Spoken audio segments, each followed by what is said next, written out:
Hey, we're Dry the River at Opener Festival 2012. You're watching clashmusic.com. I think we've been really lucky with the record. We kind of said before it came out we'd be surprised if everyone hated it and thought it was the worst record ever made, but we'd be equally surprised if everyone thought it was the best thing in the world.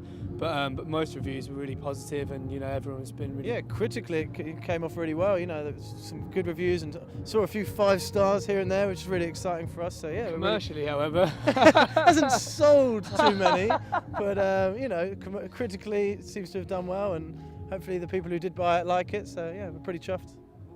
Yeah, we've got a busy summer this summer. We've got something like 27 festivals to do, but it's great. We love the festival circuit.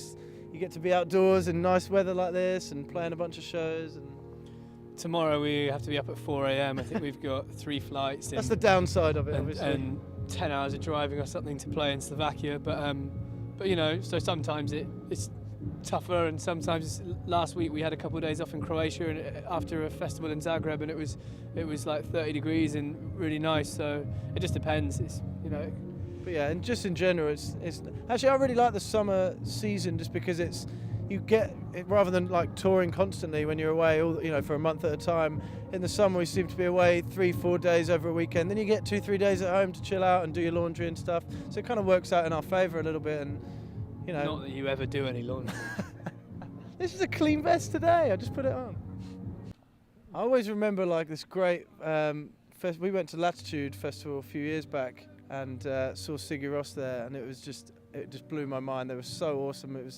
The weather was just good enough that it's British weather, but it was good enough that you could just chill out, and I had a seat and everything. I sat down in my chair and watched Sigur Rós, and that was just, that sticks out in my mind as an incredible festival moment. I saw Yesa yesterday here, who were incredible, and Bjork, who had she had a massive cage of lightning suspended above her, with lightning bolts kept shooting over her head, and the best visualizations I've ever seen. There were blood cells and all weird stuff, and then she had a 20-piece choir of girls behind her, all in kimonos, and it was kind of amazing. I just love getting out there as well. There's nothing better at a festival than just being able to wander the site, and you're outdoors in the sunshine and all the girls are in short shorts, and it's perfect.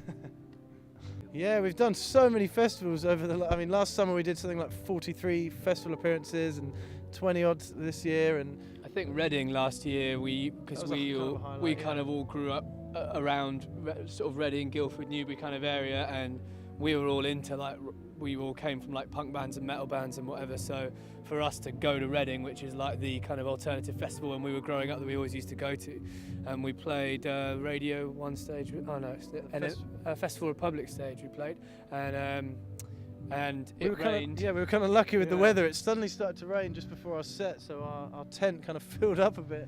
So it was really busy, and it just had one of those moments where we just had a really good show, and it was really fun. And that show actually, I always remember that because it was the only time ever that I've seen someone crowd surf at a Dry the River gig, and I was just kind of watching this kid get passed along the crowd, thinking, "How are you doing this?" It blew my mind. It was great. The UK tour in October, I think we have asked someone to support us, but I don't think it's been announced yet. But we haven't heard back yet. We haven't heard back, so that's kind of ominous. But hopefully, if we get who we want, that'll be brilliant. Yeah. But yeah, it's bigger rooms than we've played before. The London date is Shepherd's Bush, which is sort of big milestone for us. Yeah, it's sort of on the way to selling out, which is really nice, and that's really exciting. I mean, we played there once before, just for a War Child event, but this is the first time we've headlined it, as Dry the River, and so it's very exciting. Yeah, we're really stoked about it. Yeah.